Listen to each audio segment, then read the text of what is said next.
श्रीमद भगवद्गीतेच्या 15व्या अध्यायातील 8वा श्लोक आपल्याला जीवात्म्याचा गूढ प्रवास समजावून सांगतो. जन्म, मृत्यू आणि पुनर्जन्म यामागील दिव्य सत्य.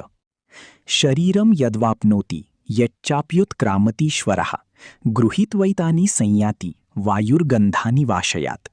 या श्लोकात भगवान श्रीकृष्ण सांगतात, जीवात्मा जेव्हा एक शरीर सोडून दुसऱ्या शरीरात प्रवेश करतो तेव्हा तो मन आणि इंद्रियांचे संस्कार सोबत घेऊन जातो.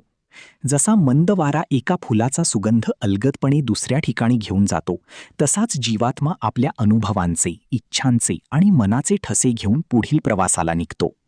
हे शरीर नश्वर आहे, पण आत्मा अमर आहे. शरीर बदलते, पण जीवात्मा आपला प्रवास सुरूच ठेवतो.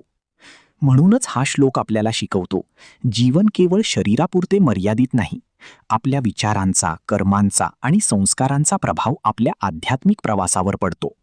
जर आपण भक्ती, सत्य, सदाचार आणि आत्मज्ञानाचा मार्ग स्वीकारला तर आपला आत्मिक प्रवास अधिक शुद्ध आणि प्रकाशमय होतो. हा श्लोक आपल्याला स्मरण करून देतो, शरीर बदलते पण आत्मा शाश्वत आहे. हरिओम तत्सत. जय श्रीकृष्ण.